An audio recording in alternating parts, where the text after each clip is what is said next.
वंदे मातरम, अग्निवीर अमृतपाल सिंह, जिनका एक अंतिम संस्कार का एक वीडियो जो वायरल हुआ है। मैं ट्रेनिंग में था, उसके बाद नवरात्रि का पहला दिन है तो ट्रैवलिंग, और मैं जनरली ट्रेनिंग पे जब खुद बोलते हैं कि मोबाइल का उपयोग नहीं तो हम खुद नहीं करते हैं, इसलिए दूर रहता हूं। जब देखा तो बहुत सारा इस पर बहुत सारे लोगों के बहुत सारे कमेंट्स और वो सब देखे। अब यहाँ पर दो है जो आपको जानना बहुत जरूरी है। मैं सिर्फ एक बात कहता हूं, सबसे पहले तो यहाँ पर जो 16 को जो नगरोटा में है आर्मी की, उसने एक चीज अपना जो ऑफिशियल अकाउंट से एक लिखा है कि सेल्फ इन्फ्लिक्टेड इंजरी है, गन शॉट है, जिसके कारण इस बच्चे की मृत्यु हुई है। तो एक ये वर्जन है जिस पर कोर्ट ऑफ इंक्वायरी जो है वो ऑलरेडी चालू हो गई है। लेकिन मैं रक्षा मंत्रालय से एक बात बहुत निवेदन करना चाहता हूं कि देखिए, मैं पहला व्यक्ति था जिसने आपके इस स्कीम का खुलेआम सबके खिलाफ जाके और मैंने इसका समर्थन किया था। यहां पर बात यह आ रही है कि यदि ये बच्चा लाइन ऑफ ड्यूटी पर शहीद हुआ है तो इसको शहादत का सम्मान मिलना चाहिए, क्योंकि इज्जत से बड़ा पैसे से मां बाप का बच्चा थोड़ी लौटने वाला है। तो एक ये बहुत बड़ी बात है। और दूसरा ये है कि कहां गए वो लोग जो सिखों के बलिदान पर सवाल उठाते हैं? क्या मुंह में बवासीर हो गया क्या? तो ये मत किया करो यार। और तीसरा एक जो मेरा पॉइंट है वो ये है कि सरकार को इसको हाईएस्ट लेवल पे एक इंक्वायरी होना चाहिए और उसका जो भी आउटकम आता है ये पब्लिक को बताना चाहिए, क्योंकि इसमें क्या होता है ना, बहुत सारी भ्रांतियां भी फैल रही हैं, मुझे जो लग रहा है। इसलिए मैंने क्या कहा कि पहले मैंने जैसे इस खबर को बहुत सारे लोगों के बच्चों के कुछ के मैसेज थे, कुछ ऑफिशियल्स, कुछ मेरे दोस्त हैं उनके आए, फिर मैंने इस पर जितना मुझे 1.5-2 घंटे में जो चीज में समझ पाया है, जो लोगों से बात की, तो कंसर्न ये है कि 2 वर्जन है, आप समझ लें।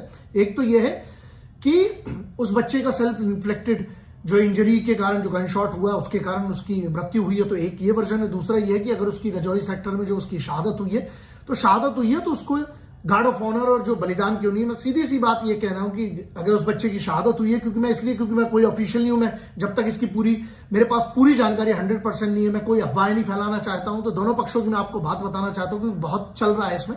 तो ये आपको जानना पड़ेगा कि अगर अग्निवीर स्कीम में कुछ ऐसी चीज, अगर करेक्शन अभी है तो ये होना चाहिए, क्योंकि सम्मान से बड़ा कुछ नहीं है। उनके माँ बाप को पैसे से थोड़ी खरीदा जा सकता है। जिसका बेटा गया है, जिसका बच्चा गया है, उसका एक चीज तो सबसे इंपॉर्टेंट है, वो क्या है? सम्मान। और किस लिए जाते हैं बच्चे, और किस लिए फौज की नौकरी कोई ज्वाइन करेगा? सम्मान ही है ना। और जितने बंदे अपमान कर दे यार उन्होंने दे ਲਈ भी है उनकी मुंह च बवासीर हुआ ने हुण गल्लां क्यों नहीं होंदी? और बलिदान दी और पुत दिया सी मां प्यो ने अपना। तो बहुत सारी चीजें दुखी, थोड़ा बुरा भी लगा। देखिए, अब इसकी 2 वर्जन है, मैंने आपके सामने रखने की कोशिश की। जब इसकी डिटेल मेरे पास और आएगी तो मैं उस पर रिएक्ट करूंगा। मैं बिल्कुल उसकी पूरी डिटेल के साथ वो करूंगा ऑफिशियल से बात करने के बाद। फिर उसके बाद जो डॉक्यूमेंटेशन होती है उसका पूरा कोशिश करूंगा, कैसे उसका एक्सेस हो सकता है, वो सब चीजों के लिए ऑफिशियल लेवल पे जो हो सकता है। और उसके अलावा यह है कि जो लोग पूरी जानकारी ना होना, प्लीज इसके बारे में भ्रांतियां भी ना फैलाइए, क्योंकि इससे क्या है ना, माहौल बिगड़ता है चीजों का और मनोबल टूटता है, फौज का टूटता है, जो अग्निवीर बच्चे जो तैयारी करें उसका भी है। तो सीधी सी बात है। रही बात भारत सरकार के लिए, तो मेरा बिल्कुल निवेदन है कि इस पर एक बहुत बड़ी इंक्वायरी होना चाहिए और कोर्ट ऑफ इंक्वायरी जो शुरू हो चुकी है उसका भी जो रिजल्ट आएगा उसको पब्लिक करना चाहिए।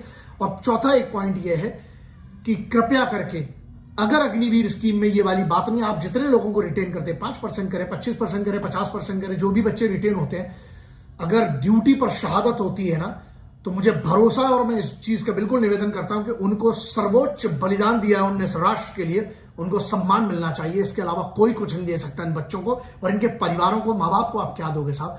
तो ये बड़ी चीज है। अब इसका पक्ष और जो विपक्ष दो फड़ में बढ़ चुके हैं। मैं कोई अफवाह, मैं उस पर जब तक मेरे पास कोई डॉक्यूमेंटेशन में जब तक मैं कोई ऑफिशियल चीज नहीं देख लेता हूं तब तक मैं कोई रिएक्शन नहीं देना चाहता हूं। लेकिन जो भी गलत होगा, ना पहले किसी को छोड़ा है ना आगे छोड़ूंगा। वतन से ना पहले कोई था ना वतन के कोई बाद आएगा। जब मैं अपने परिवार, अपने माँ बाप, अपने बच्चों के ऊपर वतन को बोलता हूं ना, है तो मेरे लिए है और रहेगा हमेशा। तो अगर इसमें हक की बात होगी तो यह आदमी सबसे पहले खड़ा होगा, पहले भी था, आज भी हूं, और जिस्म की आखिरी बूंद तक और आखिरी सांस तक मैं इस वतन के योद्धाओं के लिए, सिपाहियों के लिए, किसानों के लिए और युवाओं के लिए, बच्चियों के सम्मान के लिए, आत्म सुरक्षा के लिए, बच्चियों का सम्मान जो है उसके लिए, और फौज की किसी भी, जो आदमी फौज के खिलाफ जाएगा, चाहे कोई भी किसी भी स्तर का, पहले भी बात करते आया था, आगे भी करता रहूंगा।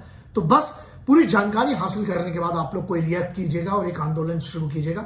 और अगर गलत है तो गलत है, चाहे वो कोई हो। यही मैंने सीखा है माँ भगवती महाकाल और अपने माता पिताजी और अपने गुरुओं से। वंदे मातरम। भारत माता की जय।